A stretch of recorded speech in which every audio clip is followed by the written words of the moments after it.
कुछ घटनाएं ऐसी होती हैं जो सच होती हैं, मगर उन पर यकीन करना मुश्किल हो जाता है। आज हम आपको जिस सच्ची घटना की पूरी कहानी बताने जा रहे हैं वो भी एक ऐसी ही घटना थी। घटना कुछ यूं थी कि एक महिला गायब हो जाती है और कुछ समय बाद मिल भी जाती है, मगर मिलती है 22 टिफिन में 300 टुकड़ों में। जी हाँ, आपने सही सुना, एक महिला के 300 टुकड़े किए गए थे। महिला कोई मामूली महिला नहीं थी, बल्कि इंडियन आर्मी के रिटायर्ड लेफ्टिनेंट कर्नल और शहर के जाने माने डॉक्टर की वाइफ थी। तो आखिरकार किसकी हिम्मत हुई कि रिटायर्ड लेफ्टिनेंट कर्नल की वाइफ की ये हालत करने की? ये पूरा केस क्या है?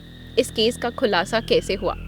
चलिए जानते हैं सब कुछ उस वीडियो में। यकीन मानिए, जब आप कातिल और कत्ल की वजह के बारे में जानेंगे तो आपके लिए किसी झटके से कम नहीं होगा। लाश के टुकड़े करने में इस्तेमाल किए गए हथियार के बारे में भी जानकर आप चौंक जाएंगे। तो चलिए बिना किसी देरी के कहानी शुरू करते हैं। उड़ीसा की राजधानी भुवनेश्वर में न्यायपल्ली नाम की जगह है। यहीं एक बड़े बंगले में इंडियन आर्मी के retired lieutenant colonel doctor Somnath Parida अपनी पत्नी उषा श्री समल के साथ रहा करते थे। सोमनाथ परिदा ने 1970 में बतौर second lieutenant Indian army join की थी, जबकि वो लेफ्टिनेंट कर्नल के पद पर रहते हुए 1992 में आर्मी से रिटायर्ड हुए थे। आर्मी में वो बतौर डॉक्टर अपनी सेवाएं दे रहे थे। डॉक्टर सोमनाथ परिदा की गिनती आर्मी के बेस्ट सर्जन में की जाती थी। आर्मी से रिटायरमेंट के बाद उन्होंने कुछ समय तक वर्ल्ड हेल्थ ऑर्गेनाइजेशन यानी WHO के लिए भी काम किया था। जब ये भुवनेश्वर में रहने लगे थे तो उन्होंने अपना खुद का क्लिनिक स्टार्ट कर लिया था। डॉक्टर सोमनाथ परिदा और उषा श्री समल के 2 बच्चे यानी बेटा डॉक्टर बनने के बाद अमेरिका में सेटल हो गया था, जबकि बेटी दुबई में सेटल हो गई थी। दोनों बच्चे दूर रहते थे, मगर फोन पर माँ से जरूर बात होती थी। बच्चों की बात ज्यादातर अपनी माँ से होती थी, क्योंकि सोमनाथ कुछ अलग ही मिजाज के थे। इन्हें बहुत जल्दी गुस्सा आ जाता था। इस कारण उनकी किसी से भी ज्यादा बनती नहीं थी, यहाँ तक कि अपने बच्चों से भी उनके रिश्ते बहुत अच्छे नहीं थे। सामाजिक रूप से भी वो खुद को अलग थलग रखते थे। कहने को तो उनका घर एक बड़ा सा विला था, मगर उसमें इन दोनों के अलावा कोई नहीं रहता था। इनके यहाँ रिश्तेदारों का आना जाना भी बहुत कम था। कुछ लोग तो सोमनाथ परिदा के बड़े से बंगले को घर भी कहते थे। रूटीन के मुताबिक सोमनाथ परिदा शाम के 6 बजे सो जाया करते और सुबह 3 बजे जग जाया करते। खैर, और अब काफी साल बीत चुके थे और अब साल आया 2013। सोमनाथ परिदा के 2 बच्चे हफ्ते में 1-2 बार अपनी माँ को फोन कर लिया करते।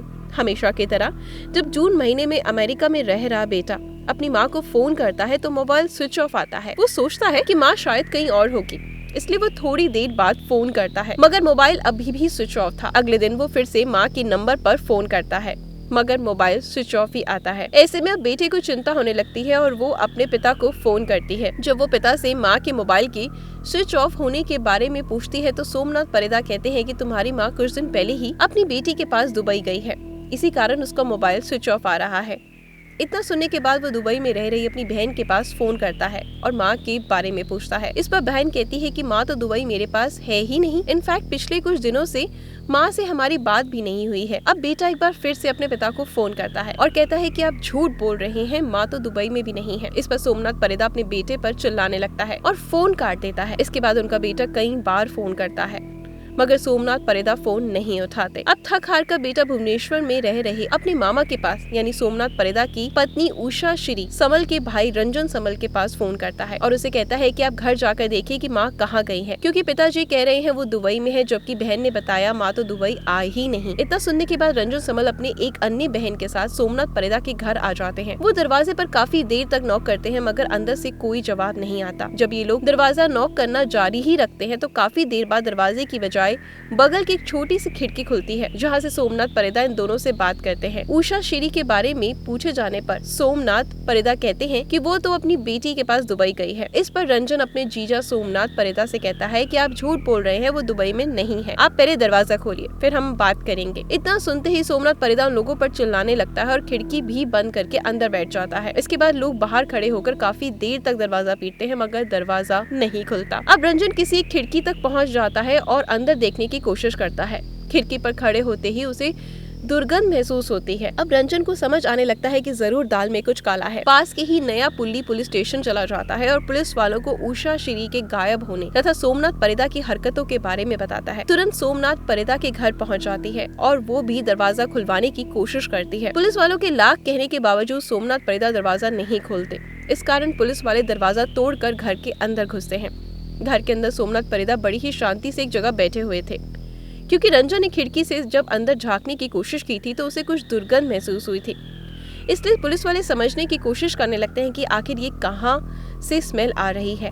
इसलिए वो घर के हर कोने में तलाशी करने के लग जाते हैं।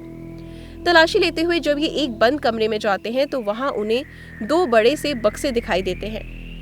वही बक्से थे जिसका इस्तेमाल इंडियन आर्मी में रहते हुए सोमनाथ परिदा किया करते थे। पहले पुलिस वालों को लगता है कि सोमनाथ परिदा ने इन बक्सों में सेना से जुड़ी अपनी यादों को सहेज कर रखा होगा, मगर जब पुलिस वाले उन बक्सों को खोल कर देखते हैं तो वो चौंक जाते हैं। पहला बक्सा जब वो देखते हैं तो वो सामान की बजाय टिफिन से भरा हुआ था। दूसरा बक्सा भी पूरे तरीके से टिफिन से भरा हुआ था। दोनों बक्सों में मिलाकर कुल 22 स्टील के टिफिन थे। इतनी अधिक संख्या में टिफिन देखकर पुलिस वाले चौंक जाते हैं। टिफिन के बारे में पूछे जाने पर सोमनाथ परिदा कोई प्रॉपर जवाब नहीं दे पाते।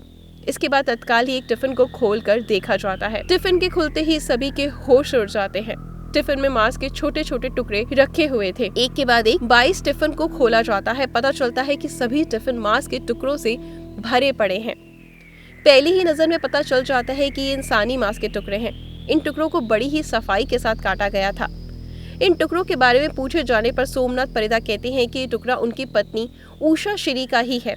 दरअसल मेरी पत्नी साईं बाबा की भक्त थी।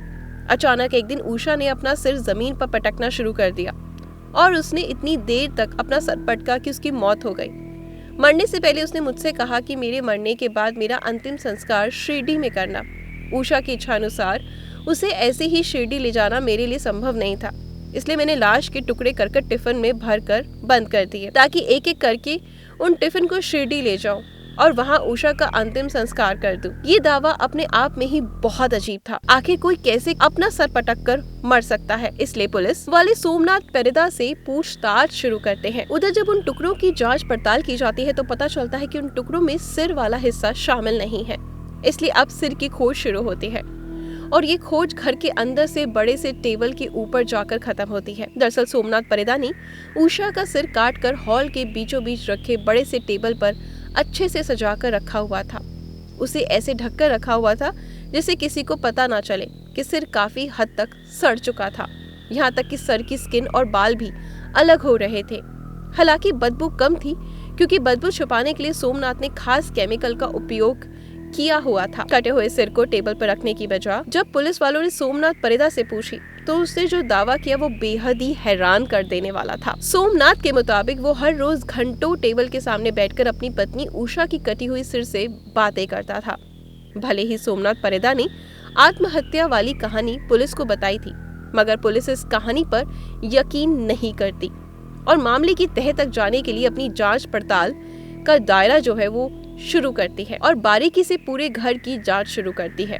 साथ ही सोमनाथ परिदा से भी सख्ती से पूछताछ का सिलसिला शुरू हो जाता है। पुलिस पूछताछ में खुलासा होता है कि उषा श्री ने आत्महत्या नहीं करी, बल्कि किसी बात को लेकर बीते दिन जून 2013 को सोमनाथ परिदा और उषा की लड़ाई हुई थी।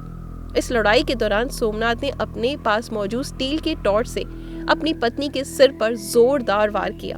ये वार इतना जोरदार था कि उषा श्री वहीं गिर गई और बेहोश हो गई। पत्नी के बेहोश होने के बावजूद सोमनाथ परिदा का गुस्सा शांत नहीं हुआ, बल्कि उषा श्री की जान लेकर ही सोमनाथ का गुस्सा शांत हुआ। सोमनाथ के मुताबिक उषा के मरने के बाद लाश को छुपाना उसके लिए बड़ी चुनौती थी, इसलिए पहले तो उसने एक कमरे में लाश को रखकर कमरा बंद कर दिया और अगले दिन जब मेड काम करने आई तो उसने तुरंत ही नौकरी से निकालकर फिर कभी न आने के लिए कह दिया। इसके बाद सोमनाथ परिदा बगल की एक दुकान गया जहां से उसने 2-3 टिफिन खरीदे और फिर लाश के टुकड़े कट करने शुरू कर दिए। पहले दिन उसने लाश के कुछ टुकड़े किए, उन्हें टिफिन में भरा। इस तरह वो हर रोज नई दुकान से 2-3 टिफिन खरीदता ताकि किसी को शक न हो और टिफिन खरीद कर लाता। उसी हिसाब से लाश के टुकड़े करके टिफिन में रख देता। उन टिफिन को बड़े से बक्से में रख देता। सोमनाथ परिदा ऐसा तब तक करता रहा जब तक कि उषा की पूरे तरीके से टुकड़े नहीं बट गए। लाश की बदबू बाहर ना फैले से सोमनाथ परिदा मार्केट से बड़ी मात्रा में बदबू छुपाने के लिए इस्तेमाल किए जाने वाले केमिकल भी खरीद कर ले आया। इसके अलावा वो फिनाइल का भी छिड़काव करता रहता ताकि बाहर बदबू ना जाए। जैसा कि वीडियो की शुरुआत में हमने बताया कि सोमनाथ एक जाने माने सर्जन थे, इसलिए उन्हें ह्यूमन एटॉमी के बारे में अच्छे से जानकारी थी। इस कारण उन्हें लाश के टुकड़े करने में कोई परेशानी नहीं हुई।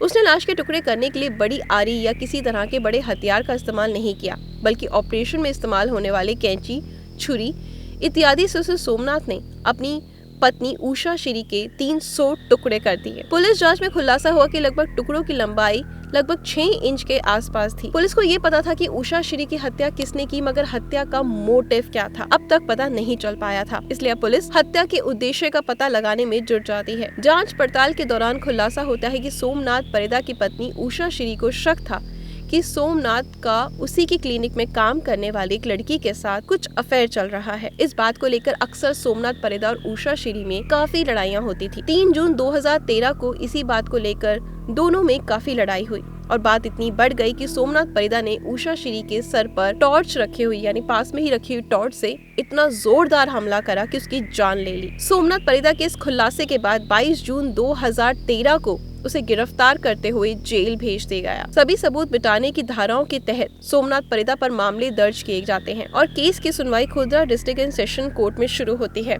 सुनवाई के दौरान सोमनाथ परेदा का बेटा और बेटी भी अमेरिका और दुबई से वापस आते हैं और अपने पिता के खिलाफ कोर्ट में गवाही देते हैं। बेटा और बेटी द्वारा दी गई गवाही पुलिस द्वारा जुटाए गए सबूत से साफ हो जाता है कि सोमनाथ परेदा ने अपनी पत्नी की हत्या की है और फिर उसके शव को 300 टुकड़ों में काटकर टिफिन में रख दिया। इस तरह उषा श्री की हत्या का दोषी करार करते हुए Khurda district and session court द्वारा सोमनाथ परेदा को 25 फरवरी 2020 को उम्र कैद की सजा सुनाई जाती है। साथ ही उस पर 50,000 रुपए का फाइन भी लगाया जाता है।